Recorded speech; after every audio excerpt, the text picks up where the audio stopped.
ভিতরে ঢুকে দেখে গোস্ত, পাতিলের মধ্যে গোস্ত। এই সুদখোর হাবিব কি করলেন? এই গোশের পাতিলটা ঘর থেকে ছিনিয়ে নিয়ে বলে, আমার টাকা শোধ করতে পারো না, আবার সন্তানদের তুমি গোস্ত খাওয়াও। জোর করে ছিনিয়ে নিয়ে গেলেন গোস্তগুলো। বাড়ি নিয়ে বিবিরে ডাক দে, কয় বিবি জলদি আয়, গোস্তগুলো পাকাও, আমি আসি, গোসল করে এসে খাবো। গোসলের জন্য রওনা হলেন। বিবি গোস্তগুলো টুকরো টুকরো করে কাটলেন, সুন্দরভাবে রান্না করলেন, বোনা করলেন, বুনে একদম পাতিলের মধ্যে রেখে দিলেন। গোসল করে আসা পর স্বামীর সামনে পাতিলটা নিয়ে দিলেন। পাতিল ঘুষায়া দেখে রে পুরো গোস্তের একটা টুকরা গোস্ত নাই, পুরো গোস্তগুলো রক্ত হয়ে গেছে। জোরে জোরে চিল্লায়া বলা যাবে না আল্লাহু আকবার। কি হয়ে গেছে? রক্ত, রক্ত হয়ে গেছে। একটা চিৎকার বের বলে, মালিক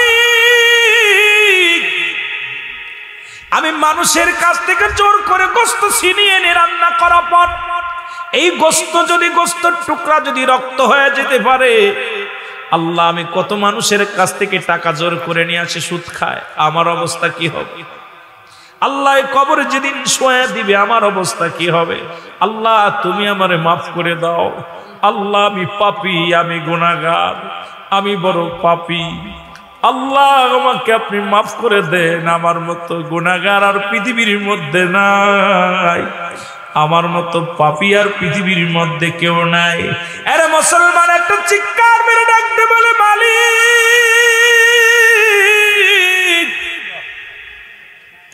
তুমি আমার মতো পাপীর যদি মাফ না করো, আল্লাহ রক্ত তুমি যদি গোস্ত রক্ত বানায় দিতে পারো, আমার মতো হাবিবরে তুমি দোলার সঙ্গে মিশিয়ে দিবা, হাড্ডিগুলো মিশিয়ে দিবা, আল্লাহ তোমার এই দরবারে আমি কি জবাব দিব? একটা চিৎকার মেরে যখন ডাকতে বলে আল্লাহ, আল্লাহ কবুল করেছে। সঙ্গে সঙ্গে হাবিবকে আল্লাহ মাফ করে দিছে। শুধু মাফ করে নাই, পৃথিবীর মধ্যে আল্লাহর ওলির দপ্তরে তার নামটা লিখে দিছে। জোরে বলা যাবে না সুবহানাল্লাহ। এখনো যারা সুদখোর আছেন, আমি আপনাদেরকে বলে যাই, এ মুসলমান, কার জন্য সুদ খাও, কার জন্য ঘুষ খাও, কার জন্য জিনা করো, কার জন্য ব্যভিচার করো, কেউ তোমার নয়, সব কিছুই পর। এই পৃথিবীর মধ্যে তোমার কেউ নয়। আল্লাহ বলে কুল্লু মান আলাইহা ফান, সব শেষ করে দিবে কে? আল্লাহ বলে বান্দার এই দুনিয়ার মধ্যে আমি কিচ্ছু বলতে কিচ্ছু রাখবো না। এই জমিনটা আমি রাখবো না, জমিনটা আমি পুড়ায়া তামা বানায়া দিব। এই জমিনের মধ্যে যত মাটি আছে মাটিগুলো পুড়ে হবে তামা। এই জমিনের মধ্যে যত পানি আছে পানিগুলো পুড়ে হবে ছাই। যেদিন কিচ্ছু বলতে কিচ্ছু থাকবে না, সেদিন থাকবে শুধু আমার আল্লাহ। কে থাকবে? এ দুনিয়ার মুসলমান শুনে নাও, এই জন্য যদি ফিরে আসতে পারো, নিজামুদ্দিন আউলিয়ার কথা শুনেছ, চিনেছিলেন দুর্দর্শ সন্তান ডাকাত। শুধু আল্লাহর ভয় যখন অন্তরের ভিতরে ঢুকছে, এ মুসলমান এমন ভাবে ভয় করেছে, ভয়ের মতো ভয় করেছে।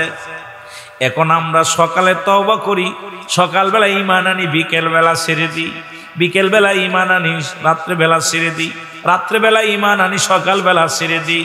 কিন্তু নিজামুদ্দিন আউলিয়া যখন ঈমান আনছে আর ছাড়ে নাই, এমন ভাবে আঁকড়ে ধরছে আমার মওলারে। এই পৃথিবীর মধ্যে পিছনের দোষটি আমার আল্লাহ ক্ষমা করে দিছে। আমার আল্লাহ তাআলা এই ভূমির মধ্যে আল্লাহ তাআলা তারও কিন্তু আল্লাহর ওলি বানায়া দিছে। জোরে জোরে চিল্লায় বলেন ঠিক কিনা? আর একটু জোরে জোরে চিল্লায় বলেন ঠিক কিনা? বাবারে, এই দুনিয়ার মধ্যে কেউ কারো নয়, এই পৃথিবীর মধ্যে কেউ কারো নয়। আজকে কার জন্য তুমি সুদ খাও, কার জন্য ঘুষ খাও, একটা কথা বললে আপনারা বুঝতে পারবেন। ওদের মুসলমান বোঝানোর জন্য আমি একটা কথা বলে যাই। আর এর জন্য প্রতিটা মানুষ কিন্তু আজকে সন্তান নষ্ট হওয়ার জন্য গার্জিয়ান দায়ী। এ মুসলমান, উমর ফারুক রাদিয়াল্লাহু তাআলা নূর কদমে গো জনক একজন ব্যক্তি এসে বলে, আমিরুল মুমিনিন, আপনার কাছে আমার সন্তানটারে ধরে আনছি, বিচার করা লাগবে। কথাগুলো না বললে বুঝতে পারবেন না রে মুসলমান। বলে হুজুর আপনার কদমের মধ্যে আমার সন্তানটাকে আনছি, এর বিচার করা লাগবে। বলে কি কও তুমি না পিতা হও, তুমি না পিতা হও, তুমি কেমনে বিচার করবা? বলে জি হুজুর, বিচার করবেন আপনি, আমার সন্তানের বিচার করবেন। কেমন বাবা, কেমন গার্জিয়ান। আর আমাদের ছেলেরা অন্যায় করলে আরো তার পক্ষে যায় বলি যে অন্যায় করে নাই, তার বিরোধিতা করি। মুসলমান শোনো, এখন পিতা পুত্রের সম্পর্ক কেমন ভালো মধুর সম্পর্ক প্রতিটা কিন্তু বাড়িতে। পিতা পুত্রের উপরে আপনজন পৃথিবীর মধ্যে আর কেউ হয় না। সন্তানের জন্য বেশি আপন তার পিতা, পিতার জন্য বেশি আপন তার সন্তান। জোরে বলেন ঠিক কিনা? কিন্তু সন্তানকে লইয়া ডাকতে বলে হুজুর আমার সন্তানের বিচার করা লাগবে। কয় তুমি কেমন পিতা গো, সন্তানের বিচারের জন্য আমার কদমের মধ্যে আছে? বলে হ্যাঁ আপনার কদমের মধ্যে আছি, আমার সন্তানের বিচার করা। বলে তিনটা বিচার করা লাগবে। নাম্বার ওয়ান হলো, এক নাম্বার আমার সন্তান মাদক সেবন করে। এই মাদক সেবন করা ভালো না খারাপ? জোরে বলেন ভালো না খারাপ?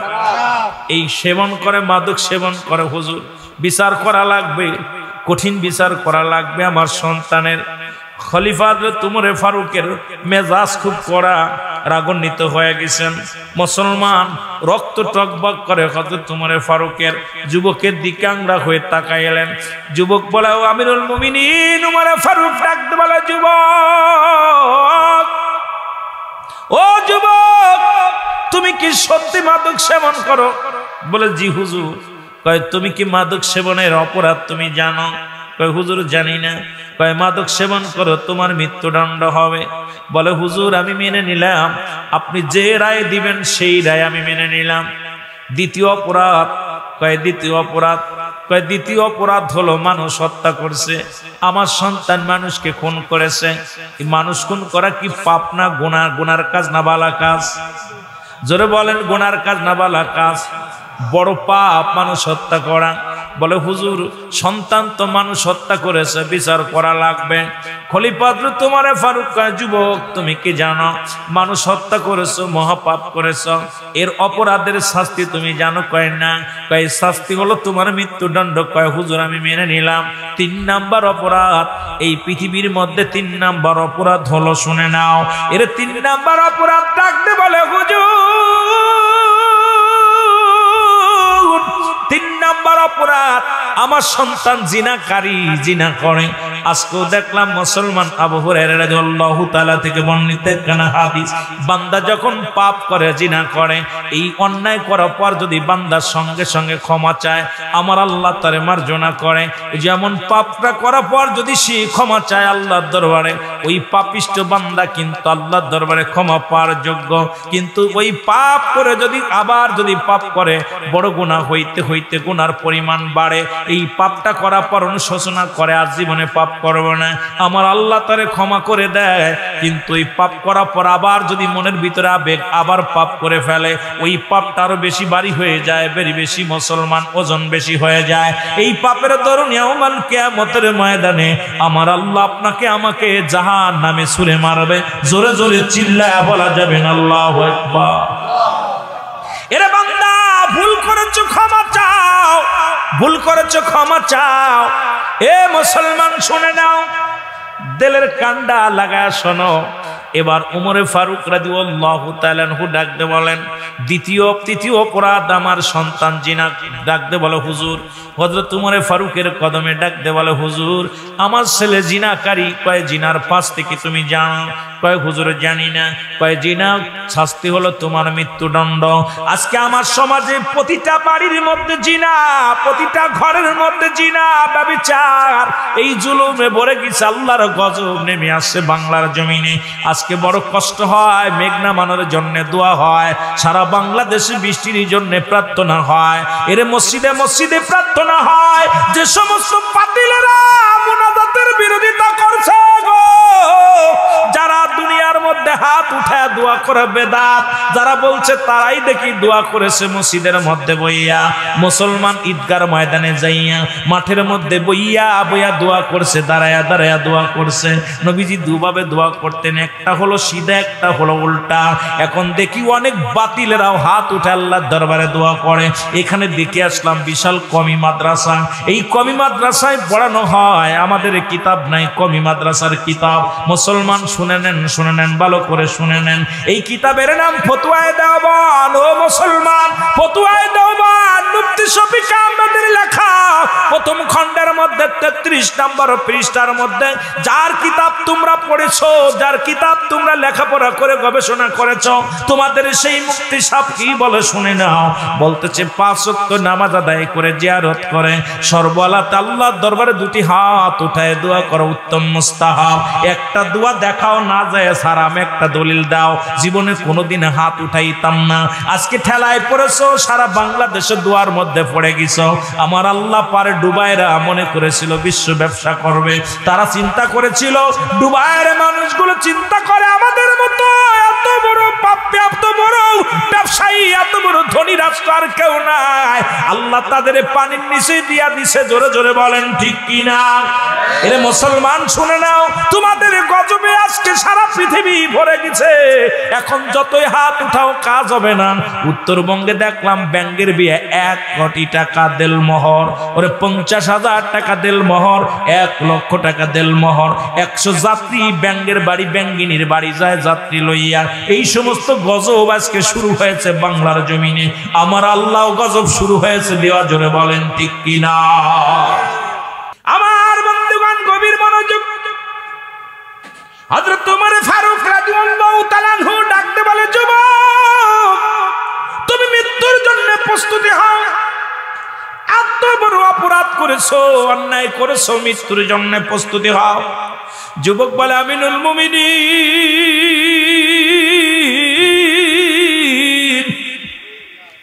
আপনি আমার বিচার করবেন, আমি আপনার বিচার মেনে নিলাম।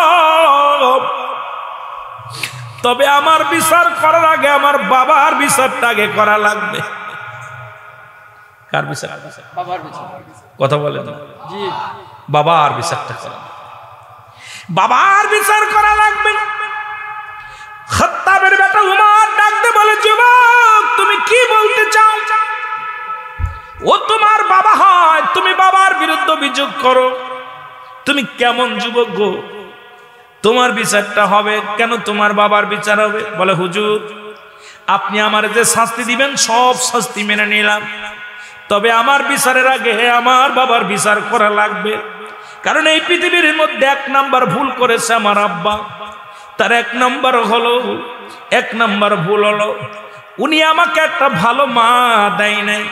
পৃথিবীর মধ্যে উনি আমাকে একটা ভালো মা দেয় নাই। উনি যে মা দিছে সেই মা হলো জিনাকারিনী, সেই মা পৃথিবীর মধ্যে বেগানা পুরুষের সঙ্গে চলাফেরা করে, সেই মা হলো পৃথিবীর মধ্যে হাট বাজার সবই উলঙ্গ বেহায় পানা অবস্থায় করে বেড়ায়। সুতরাং 1 নম্বরে আমি আমার একটা ভালো মা দেয় নাই। আজকে নষ্ট হওয়ার মূল আমার আব্বা জান। উনি যদি আমাকে একটা ভালো মা দিতেন, তার থেকে আমি অন্যায়গুলো শিখতাম না। আমি যুবকদের বলে যাই, তোদের পায়ে ধরে বলে যাই, ও আমার যুবক বাবারা যারা বিয়ে করিস নাই, তোদেরকে আমি অনুরোধ করে যাই, প্রয়োজন হলে একজন রিক্সা চালকের মেয়ে বিয়ে কর, ভ্যান চালকের মেয়ে বিয়ে কর, একজন দিনমজুরির মেয়ে বিয়ে কর। আগে খোঁজ নিবি মেয়েটা কিনা, ওই মেয়েটা পর্দায় থাকে কিনা, ওই মেয়েটা পৃথিবীর মধ্যে কোরআন হাদিস জানে কিনা, ওই মেয়ের মা তার শ্বশুর শাশুড়ির খেদমত করে কিনা। এইটা আমরা এখন সুন্দরী পুজোরি হয়ে গেছি। আজকে আমার সমাজ নষ্ট হওয়ার মূল কারণ হলো আমাদের গার্জিয়ান গুলো। আজকে আমাদের যুগে আগে যখন বিবাহ শাদী হতো, আমাদের মাথা পিতা মুরব্বী দাদাগণ যেত, যে আগে দেখতো কালো হোক মেয়ে কোন গোষ্ঠীর, আগে মেয়ের নানার পরিচয় নিত, নানার মাতৃকুল পিতৃকুল গুলো টুকায় টুকায় বাইর করতো। তারা রূপ দেখতো না, তারা দেখতো গুণ। আর আমরা দেখি রূপ, এই জন্য প্রতিটা সংসারের মধ্যে জিনা ব্যভিচার। আজকে আমার সমাজ সুন্দরী পুজোরি হওয়ার কারণে, আমরা শুধু ধলা চামড়ার পুজোরি হওয়ার কারণে আমার জাতি, আমার সমাজ, আমাদের মুরব্বিকরাম আজকে বৃদ্ধাশ্রমে জায়গা হয়। আজকে আমার মা আমার বাবা বৃদ্ধাশ্রমে কেন যায়? এর একটা মূল কারণ হলো ঘরের লক্ষ্মী ভালো না। জোরে জোরে চিল্লায় বলা যাবে না, ঠিক কিনা? আমি আপনাদেরকে অনুরোধ করি, এ যুবক, এখনো সময় আছে। পৃথিবীর মধ্যে যদি একটা দিনদার মহিলা যদি তুমি বিবাহ করতে পারো, যদি নামাজি আল্লাহওয়ালা পর্দাশীল একটা নারী যদি তুমি তোমার ঘরে আনতে পারো, সেই নারী দ্বারা তুমি অপমানিত অপদস্থ হবে না, জীবনেও তুমি লাঞ্ছিত হবে না, তোমার মা বাবা কষ্ট পাবে না, জীবনেও তোমার মা বাবার দুঃখ দিবে না, তোমার ভাইয়ের দুঃখ দিবে না, তোমার বোনের দুঃখ দিবে না। কারণ ওই সুন্দরী চামড়া আইনা এমন অবস্থা করেছো, বাড়িটারে একটা দূষণ বানিয়ে ফেলেছো। ওই সংসারের ভিতরে শান্তি নাই, সংসারের ভিতরে উন্নতি নাই, সংসারের ভিতরে 24টা ঘন্টা গোলযোগ লেগে আছে, হরতাল লেগে আছে। জোরে বলেন ঠিক কিনা? হরতাল বোঝেননি? কথাবার্তা বন্ধ হয়ে থাকে। বিবি জাতি কয় ডানি যদি বাই যান ওদিন আর কথা নাই। কথা বলেন ঠিক কিনা? আমার বাবারা, 2 নাম্বার অপরাধ হলো মুসলমান। আমার এই 1 নাম্বারের মধ্যে যায় আমার মা বোনেরা যারা আলোচনা শুনতেছেন, আমি আপনাদের অনুরোধ করব, এর আগে আপনার দাদি, আপনার নানি, আপনার মাকে বলবেন, মা ও আমার দাদি, আমার নানি, তুমি একটা রিক্সা চালকের সঙ্গে বিয়ে দাও, ভ্যান চালকের সঙ্গে বিয়ে দাও, কি শান্তাই সেই ছেলের সঙ্গে বিয়ে দাও, দুঃখ নাই। দেখবা শুধু ছেলেটা 5 ওয়াক্ত সালাত আদায় করে কিনা, ছেলেটা কি হালাল খোর বান্দা। আমরা দেখি এখন কত টাকা বেতনে চাকরি করে ছেলে, কত টাকা ঘুষ খায়। আরে পড়া কপালা 3 তালা বানাইলি, এর মধ্যে তোর হারাম টাকা কয়টা আছে একবার হিসাব করে দেখ। 10 তালা বানাইলি, হারাম টাকা কতগুলো আছে? সরকার যেটা বেতন দেয় এটা দিয়ে যদি ঠিক মতো চলো, 2টা লবণ ভাত খাওয়া যায়, তুই 4 তালা 5 তালা বাড়ির মালিক কেমনে হলি? তার মানেই তোর আছে সুদখোর, তোর মধ্যে আছে ঘুষখোর। আমার দেশে যদি পিয়নের হয় 3টা বাড়ি, আমার দেশে মন্ত্রণালয়ের পিয়নের হয় 3টা বাড়ি, 5 তালা করে বাড়ি, বোর গাড়ি আলাদা, মেয়ের গাড়ি আলাদা, ছেলের গাড়ি আলাদা। এ দেশে ইসলাম প্রচার করব কেমনে বুঝি আসে না। জোরে জোরে চিল্লায় বলা যাবে না, ঠিক কিনা? বড় আশ্চর্য। আমি বলবো বাদান নাই, ও আমার মা বোনেরা শুনে নাই, আমি বলবো না তুমি বক্তা বিয়ে করো, আমি বলবো না আলেমরে বিয়ে করো, কারণ এত আলেম পাবা কই, এত বক্তা পাবা কই? তুমি চাইবা বাবা একটা হালাল খোর বান্দা, ঠিক কি না? একটা হালাল খোর বান্দা, একটা নামাজি ব্যক্তি, সত্যবাদী, আল্লাহওয়ালা, এমন একটা ছেলের সঙ্গে যদি তোমার বিয়ে হয়, এই দুনিয়ার মধ্যে শান্তি, দুনিয়ার মধ্যে শান্তি। বলতে পারো দাড়িওয়ালা দেখলেই তো পছন্দ হয় না, মারে তুমি কদিন দুনিয়ার মধ্যে বাঁচবা? এই দুনিয়ার জিন্দেগি 60টা বছর, 50 বছরের জিন্দেগি, যেখানে কবরে তুমি সারা জিন্দেগি আবাদান আবাদান চিরস্থায়ী পড়ে থাকবা যে জায়গা, ওই চিন্তা একবার কেন মাথায় আসে না? জোরে জোরে বলেন ঠিক কিনা? আমি যে কথাগুলো বলতেছি দিলের কান্ডা লাগা শোনো। 3 নাম্বার অপরাধ, আমাকে কোন কোরআনের জ্ঞান আমার বাবা মা দেয় নাই। তার মানে আমরা যারা গার্জিয়ান, আপনাদের কাছে অনুরোধ করে যাব, হাতে ধরে বলে যাব, পায়ে ধরে বলে যাব, তোমার সন্তানটাকে নিম্নতরে কয়টা 10টা সূরা শিখাও, তোমার সন্তানটাকে জানাজার নিয়ম শিখাও, তোমার সন্তানটাকে গোসলের ফরজ, ওযুর ফরজ। ও মুসলমান, এই দুনিয়ার মধ্যে বসার আদবগুলো ইত্যাদি ইত্যাদি যেগুলো একেবারে না একে নিত্য প্রয়োজনীয় আপনার, সেগুলো আপনার সন্তানটাকে শিখান। আপনার সন্তান বড় আলেম হওয়ার দরকার নাই, বড় মৌলবী হওয়ার দরকার নাই। যে সন্তান আপনার জন্য দোয়া করতে পারবে, যে সন্তান যখন আপনি ইন্তেকালের পরে যেন হাত উঠাইতে পারে, বলে রাব্বির রহমহুমা কামা রব্বায়ানি সগীরা। জোরে জোরে চিল্লায় বলা যাবে না আল্লাহু আকবার। এ ভাইরা আমার, বন্ধুরা আমার, সন্তান বড় মুফতি হবে না, বড় মুহাদ্দিস হবে না, নিম্নতরে 40টা হাদিসের উপরে জ্ঞান দাও, ছোট্ট ছোট্ট হাদিসগুলো, এইটা নিম্নতরে শিখাও, কোনটা হালাল কোনটা হারাম। এ মুসলমান, কোনটা জায়েজ কোনটা না জায়েজ, যেগুলো একান্ত নিয়মগুলো মুসলমান আপনার সন্তানদের শিক্ষা দেন, নয়তো আপনি বাঁচবেন না। কারণ আপনি আল্লাহর দরবারে সারা পাওয়া সম্ভব নয়। কারণ আপনার সন্তান এমন বিদ্যা শিখাইছেন, লন্ডনে আমেরিকা গেছে, বড় বড় ডিগ্রি নিছে, বড় বড় মাস্টার হয়েছে। মুসলমান শুনেন, এই সন্তানই একদিন আপনার জাহান্নামের কারণ হয়ে যাবে। যে সন্তানকে আপনি কোরআনের জ্ঞান দেন নাই, হাদিসের জ্ঞান দেন নাই, ইসলামের জ্ঞান দেন নাই, ওই সন্তান জীবন ইসলামের ভিতরে নাই, ইসলামের বিধানের মধ্যে নাই। সুতরাং এর জন্য আপনার আমলগুলো বরবাদ হয়ে যাবে, আল্লাহর দরবারে জবাব দিতে পারবেন না। আমার মাওলা যেদিন ধরবে, যেদিন কাজী হবে, আমার আল্লাহ যেদিন আসরের ময়দানে ডাকতে বলবে, অমুক সাহেব তোমারে জান্নাতে দেয়া হলো, জান্নাতের দিকে ছুটে যাও। যখন যাইবে পিছন থেকে সন্তানেরা ডাক দে, আমার বসে আমারছে আমার বাবা, এ আমার আপনজন, তুমি কই যাও? আমি জান্নাতে যাই। কয়ে জান্নাতে কেমনে যাও? আমাকে নিয়ে যাও। সারা জীবন তুমি নামাজ পড়েছো, একদিন নামাজের তাগিদ দাও না। সারা জীবন তুমি রোজা রাখছো, একদিন রোজা রাখার জন্য আমার তাগিদ দাও নাই। সারা জীবন আমি ভুল পথে চলেছিলাম, একদিন তুমি আমার সঠিক পথের দাওয়াত দাও নাই। একদিন তুমি আবার তুমি লালন পালন করেছো, ইসলামের বিধান শিক্ষা দাও নাই। আজকে তুমি জান্নাতের দিকে যাও, আমাদেরকে জাহান্নামের ফেরেশতারা আমাদেরকে নিয়ে যায় জাহান্নামের দিকে তরাইয়া। আজকে তুমি কই যাও? লয়ে যাও, মানে লয়ে যাও। ওই জাহান্নামের মালিক ফেরেশতা মুসলমান শুনে নাও, ওই বাবাকে শুদ্ধ ধরে জাহান্নামের মধ্যে ছুঁড়ে মারবে। কারণ এই জান্নাতের মধ্যে যাওয়া সম্ভব হবে না। এই জন্য আমি আপনাদেরকে বইলা যাই, সন্তানাদি যা হয়েছে আজ থেকে বিধান মানেন, ইসলামের বিধান মেনে জীবন গড়েন, তাহলে দুনিয়া আখিরাত দুইটায় কামিয়াব হবেন। জোরে জোরে বলেন ঠিক কিনা? একটু মহব্বতের সঙ্গে দুরূদ শরীফ পড়েন। আল্লাহুম্মা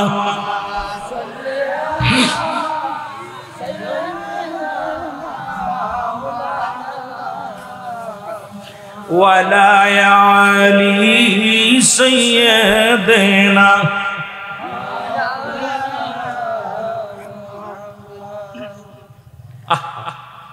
খলিফা হযরত আমিরুল মুমিনিন উমর ফারুক রাদিয়াল্লাহু তাআলা আনহু ডাকতে বলে, ও বিদ্যা দাঁড়াও, তোমার সন্তানের বিচারের আগে তোমার বিচার করা লাগবে। এই বিদ্যা দাঁড়াও, অন্যায় তো তোমার সন্তান করে নাই, করেছো তুমি। আজকে সন্তানের এই পাপের ভাগটা তুমি নিয়ে যাও। আজকে যারা গার্জিয়ান আছো, তোমার ছেলে কলেজে গেছে, খবর নিচ্ছ ছেলে কলেজে যায় কি করে। তোমার মেয়ে কলেজে পড়ে, একবার কি খবর নিছো কলেজে কি করে। তোমার মেয়ে মাদ্রাসায় পড়ে, খবর নিছো কি কি করে। এত না বড় এক মোবাইল কিনে দিছো, ওই মোবাইলে রাত ভরে সিটিং করে, মোবাইলে বান্ধবীর কাছে দরখাস্ত লেখে, বন্ধুর কাছে দরখাস্ত লেখে। একবার খবর নিছো, ওরে মেয়েদের হাতে মোবাইল লাগাইয়া দিছো, পাপের বোঝা কিনে দিছে। ছেলের হাতে মোবাইল কিনে দিছো, এই মোবাইলের ভিতর পাপের রাজ্য ভরে নিছে। সারা রাত ভরে পাপের রাজ্য দেখবে, ফজরের নামাজের সময় ঘুমাইবে। ওরে মুসলমান শুনে নাও, কিয়ামতের ময়দানে বাঁচবে কেমনে? আমার আল্লাহর দরবার থেকে বাঁচা সম্ভব না। জোরে জোরে বলো ঠিক কিনা? এ আমার ভাইরা, আমার বন্ধুরা, বিদ্যা থরথর করে কাঁপে। বিদ্যা বলে, আমিরুল মুমিনিন,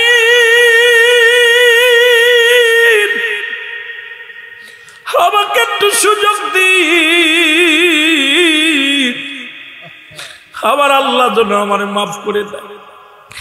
এত বড় অপরাধী আমি, আজকে সন্তানের ভুলের জন্য আমি বড় দায়ী, সন্তান নষ্টের জন্য আমি বড় দায়ী।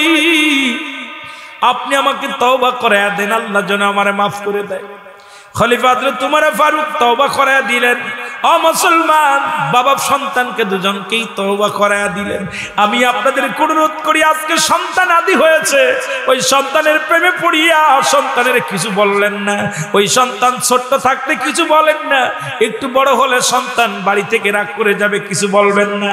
একটু বড় হইলে, যখন বড় হয় কিছু বললে আপনাকে আঘাত করবে, খাইতে দিবে না। ওই সন্তান নষ্টের জন্য আপনি দায়ী।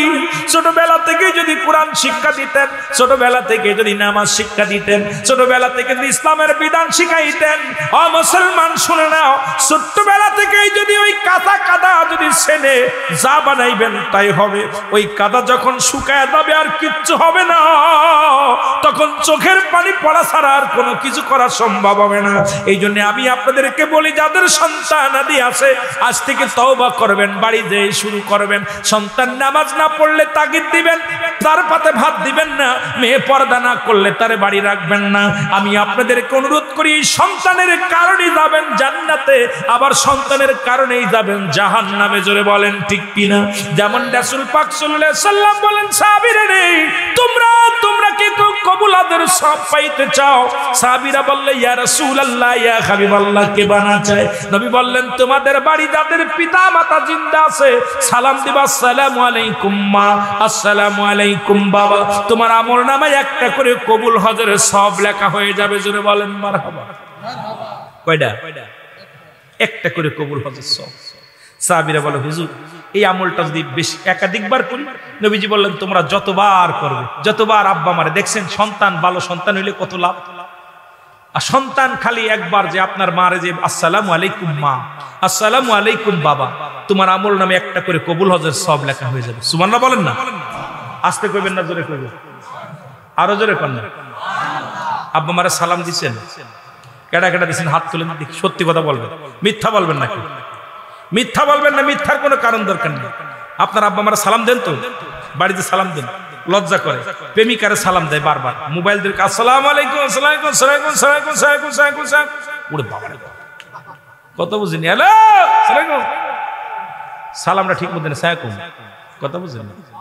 আহা, সালাম কি সালাইকুম, কথা বুঝেন? এখন তো সালাম আসসালামু আলাইকুম, সালামটাও সহি শুদ্ধ না, এমন ভাবে সালাম দিছে। আমার দাদু ভাইয়েরা শুনে নেন, আজকে নবীজি যখন বললেন, সাহাবীরা অজান্নয়নে কাঁদতে লাগলেন। কিছুদিন আগে যারা বাবারা হারাইছে, মারে হারাইছে, বলি ইয়া রাসূলুল্লাহ, ইয়া হাবিবাল্লাহ, এই আমলটা যদি কিছুদিন আগে শুনতে পারতাম, তাহলে আমাদের আব্বা মা তো আজকে দুনিয়ার মধ্যে নাই। কত বড় একটা আমল থেকে আমরা বঞ্চিত হয়েছি। দেখেন না, সাহাবীরা প্রতিযোগিতাও তো আমল নিয়ে, কে কত কার আগে কত কে আমল করবে। আমাদের খালি বাড়ি গাড়ি নিয়ে ব্যস্ত কে প্রতিযোগিতা, আর সাহাবীদের ছিল আমল নিয়ে ব্যস্ত, যে কোন আমলটা, কোন হাদিসটা বেশি মুখস্থ করবে, কোন আমলটা বেশি করা যাবে, কোন আমলটা করলে নবীজির ভালোবাসা পাবে, কোন আমলটা করলে আল্লাহ পাক খুশি হবে, কোন আমল করলে জান্নাতে আগে যাওয়া যাবে। এই প্রতিযোগিতা ছিল সাহাবীদের ভিতরে। জোরে বলা যাবে না আল্লাহু আকবার? সাহাবীরা কাঁদতেছে। আমার আল্লাহ নবী রাহমাতুল লিল আলামিন দেখে সাহাবীদের চোখে পানি। নবীজি বললেন, তোমরা কেন কান্দো? কয়, হুজুর আমরা যদি আমলটা আগে জানতাম, যদি আগে বলতেন, তাহলে আমরা তো এই নেকি থেকে বঞ্চিত হতাম না। আমাদের মা নাই, 1 মাস আগে 2 মাস আগে আব্বা মা চলে গেছে, কষ্ট মনের ভিতরে। আমার আল্লাহ কয়, হাবিব ওদেরকে শিখাইয়া দেন। ওই যে আপনার আদম আলাইহিস সালাম দোয়া করেছিল নিজের জন্য, আর আমার আল্লাহ শিখায় আমার হাবিবরে তার বান্দা বান্দির জন্য। জোরে বলা যাবে না মারহাবা? আদম আলাইহিস সালাম বলে, রাব্বানা যালামনা আনফুসানা ওয়া ইন লাম তাগফির লানা ওয়া তারহামনা লানাকুনান্না মিনাল। আদম নবী বলে, আল্লাহ আমি জালিমদের অন্তর্ভুক্ত গেছি, আমার তুমি ক্ষমা করে দাও। আদম নবীরে যদি কোনো ব্যক্তি জালিম বলে, তার ঈমান যাবে না, থাকবে, ঈমান চলে যাবে। কারণ আদম নবীর কেউ জালিম বলার মতো ক্ষমতা নেই। কিন্তু আদম নিজেই বলছে, আল্লাহ রব্বানা জালামনা, ও আমার রব, ও আমার প্রভু, আমার আল্লাহ, আমি জালিমদের অন্তর্ভুক্ত হয়ে গেছি, আমারে ক্ষমা করে দাও।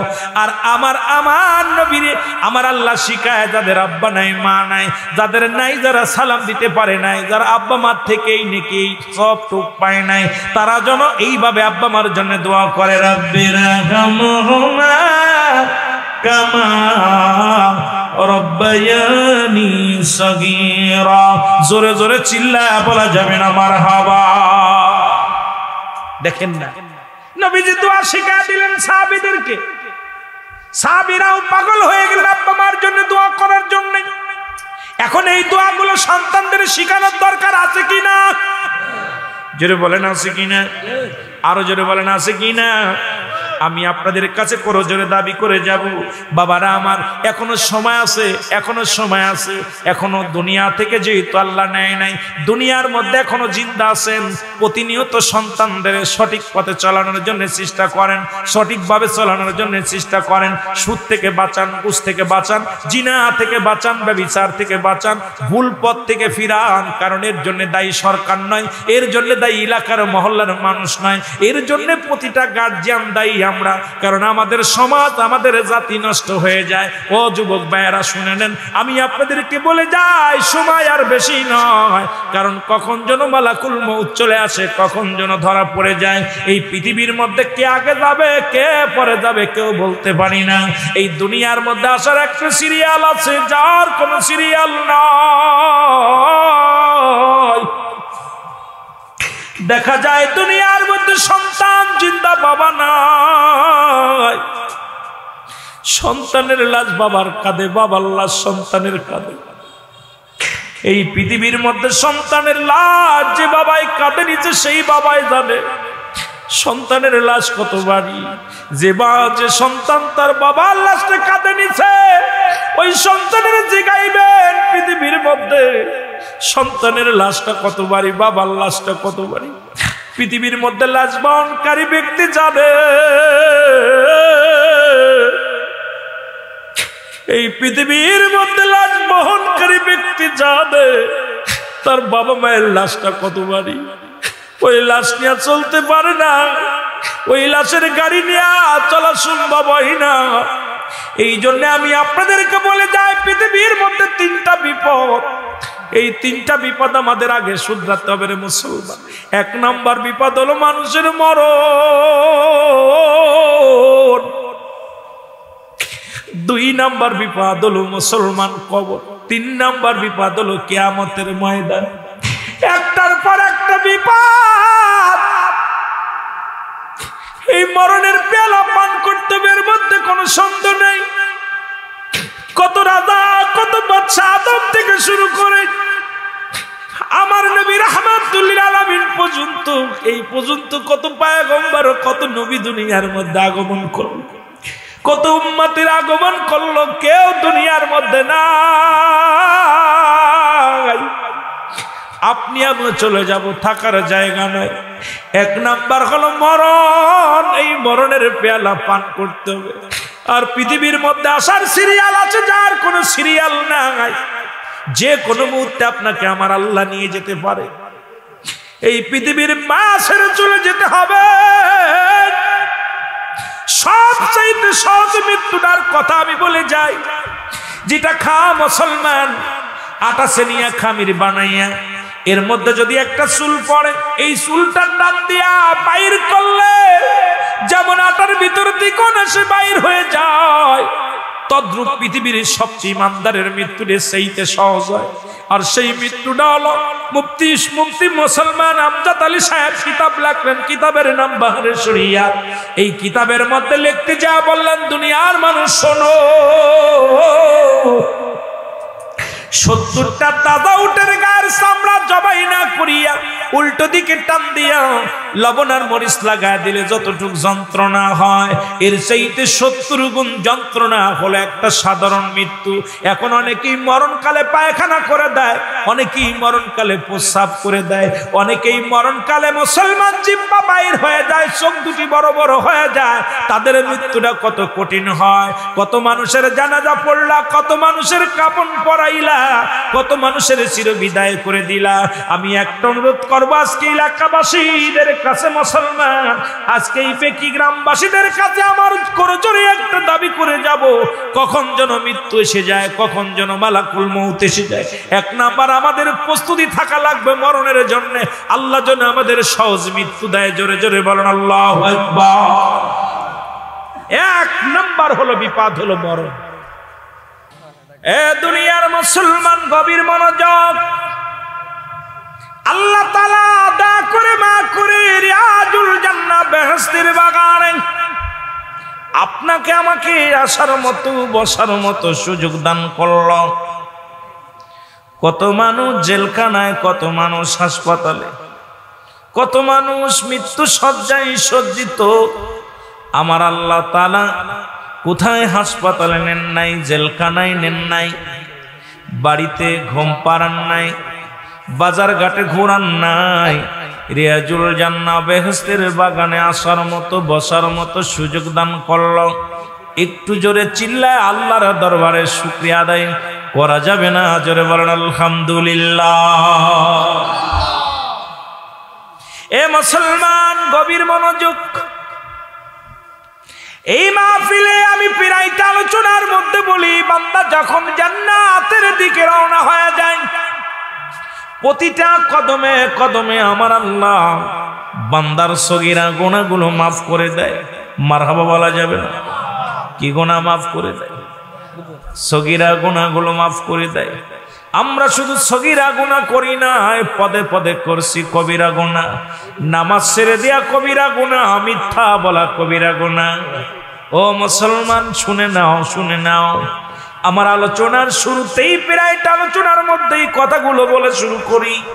নামাজ ছেড়ে দেয়া কবিরা গুনাহ, মিথ্যা বলা কবিরা গুনাহ, বেগানা মহিলার সঙ্গে দেখা দিয়া কবিরা গুনাহ, বেগানা পুরুষের সঙ্গে দেখা দিয়া কবিরা গুনাহ। হাইরে হাজার প্রকার গুনার গুনাহ, কি ঠিক কিনা? কথা বলেন, গুনার গুনাহ। এ মুসলমান, গভীর মনোযোগ। আল্লামা কুতুবী রাহমাতুল্লাহ বয়ান করে, দুনিয়ার মানুষ শোনো, জীবন ভরে গুনাহ করছো, গুনাহ করতে করতে আসমান থেকে জমিন পর্যন্ত গুনাহ করে ফেলেছো। বান্দা যখন কবরের ভয়ে, জাহান্নামের ভয়ে, বান্দা যখন কবরের ভয়ে, জাহান্নামের ভয়ে খাস তওবা করে আল্লাহ বলে ডাক দেয়, আমার আল্লাহ এই বান্দার জীবনের সমস্ত গুনাহগুলো মাফ করে দেয়। জোরে জোরে চিল্লায় বলা যাবে না সুবহানাল্লাহ? বিজমালিহি হাসনাতু জামিয়া ফসালিহি সাল্লাল্লাহু আলাইহি ওয়া আলিহি। আলহামদুলিল্লাহ, আজকের এই বিকি যুব সমাজের প্রবাসীদের উদ্যোগে ঐতিহাসিক কাঠালিয়া আলতাবিয়া দরবার শরীফের মুর্শিদ কেবলার শাহ সুফি আল্লামা আব্দুল বারী রহমতুল্লাহ স্মরণে কবরবাসীদের রুহের মাগফিরাত কামনার্থে ঐতিহাসিক আজকের এই দ্বিতীয় বার্ষিক ওয়াজ ও মাহফিলে মহান আল্লাহ তাআলা আপনাকে আমাকে আসার মতো বসার মতো সুযোগ দান করল। উচ্চ কণ্ঠে আওয়াজ দিয়ে বলেন আলহামদুলিল্লাহ। আজকের এই মাহফিল থেকে সালাম ও কদম মুছি জানাই কুল কায়নাতের নবী, নবীদের নবী, রাহমাতাল লিল আলামিনের পুত পবিত্র কদম মুবারকে। সালাম ও কদম মুছি জানাই বাংলাদেশের অসংখ্য আল্লাহর ওলিদের পুত পবিত্র কদম মুবারকে। যেহেতু আল্লাহ তাআলা কোরআনুল কারীমের মধ্যে সূরা ইউনূসের মধ্যে 11 নম্বর পারা 62 নম্বর আয়াত আল্লাহ নিজেই ঘোষণা করেন, আলা সাবধান ইন্নানি চালা ইন্নাউদাল্লাহি, আল্লাহর তরফ থেকে যারা ওলি হয়, লা নাই খাউফুন শব্দের অর্থ ভয়, ওয়ালা যদি অবস্থান করে হুমদের উপরে জানুন, তাদের কোনো চিন্তা ভাবনা কিচ্ছু নাই। মেরকাত শরীফ মেরকাত 10ম খণ্ড 722 নম্বর পৃষ্ঠা, তাফসীরুল বায়ান 5ম খণ্ড 524 নম্বর পৃষ্ঠা। রাসূল বলে, আলা সাবধান ইন্নানি চালা ইন্নাউদাল্লাহি, আল্লাহর তরফ থেকে যারা ওলি হয়েছে, লা ইয়ামুত, তাদের মৃত্যু নাই। অসংখ্য আল্লাহর ওলিরা শুয়ে আছেন এই বাংলার জমিনে, প্রত্যেকের পুত পবিত্র কদম মোবারকে জানাই সালাম। সালাম জানাই আজকের মাহফিলের সম্মানিত সভাপতি সাহেব, আজকে পীরে তরিকাত গোলাম মুস্তফা, আজকের এই শামসুদ্দোহা বাড়ি জেলানি সাহেব, আজকের এই মাহফিলের সম্মানিত সভাপতি গদিশিনী পীর কাঠালিয়া আলতাবিয়া দরবার শরীফ লাকসাম কুমিল্লা। আজকের মাহফিলের মধ্যমণি, বাংলাদেশের আলোড়ন সৃষ্টিকারী বক্তা, লেখক ও গবেষক, আজকে সারা বাংলাদেশ নয়, সারা আমি মনে করি এশিয়া মহাদেশের, যার সুর শোনার জন্যে, যার কথা শোনার জন্যে মানুষ ছাতক পাখির মতো তাকায় থাকেন, আজকে উনি আসছেন আপনাদের মাঝে। জনাব হযরত মাওলানা মুফতি জহিরুল ইসলাম ফরিদী সাহেব, আজকের মাহফিলের সম্মানিত বিশেষ বক্তা যারা ছিলেন, মাওলানা দেলোয়ার হোসেন সাহেব, অন্যান্য ওলামা একরাম, আমন্ত্রিত অতিথিবৃন্দ, সম্মানিত মাহফিল পরিচালক সাহেব, দিগর ওলামা ইকরাম, সকলকে আবার সালাম জানাই। আসসালামু আলাইকুম ওয়া রাহমাতুল্লাহি ওয়া বারাকাতুহু। আমি যদিও আপনাদের মাঝে নতুন, তো এই জন্য হয়তো মানুষের সমাগম একটু কম আসবে, ইনশাআল্লাহ আস্তে আস্তে করে। আমার ভাইয়েরা, এই সময়টা অনেক মুসিবাতের জামানা, বিপদের জামানা, চারিদিকে অন্ধকার, চারিদিকে বিপদ, চারিদিকে হাহাকার, চারিদিকে মানুষের ভিতরে কোনো মায়া মমতা বলতে কিচ্ছু নেই। এই সময়টা মাহফিলেরও সময় না, গরমের সময়, ধান কাটার সময়, মানুষ কৃষক ভাইয়েরা ব্যস্ত ধান নিয়ে।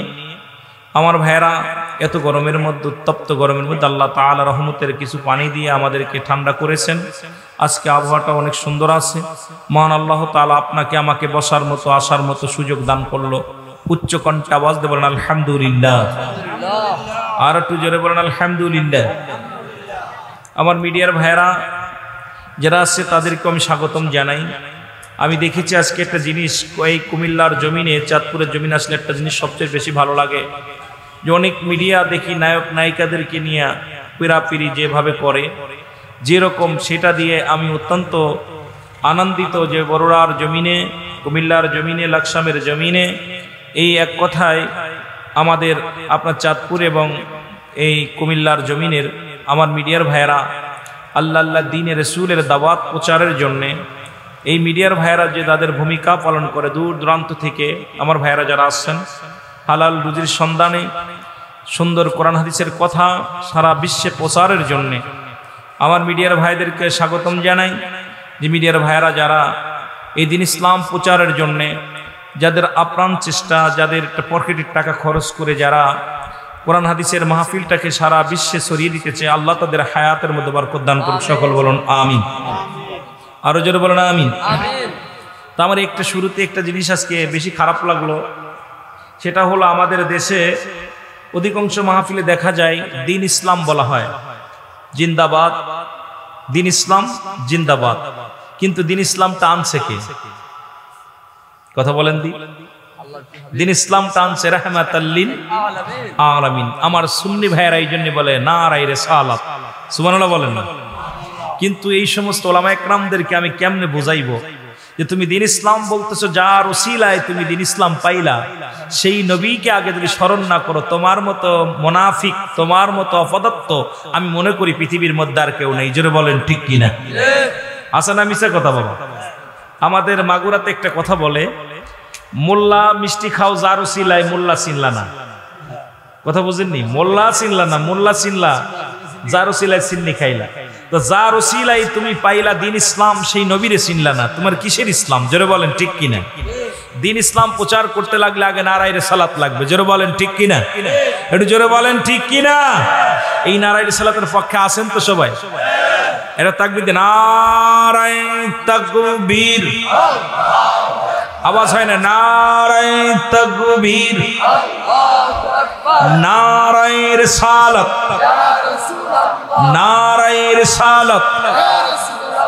ওলি আল্লাহ জিখানে, নবী রাসূল জিখানে, মিলাদ কিয়াম জিখানে, সুন্নিয়াত জিখানে।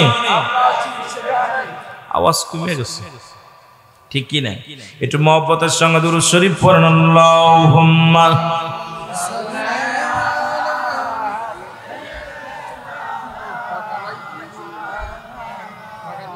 ওয়ালা আলি সাইয়্যিদিনা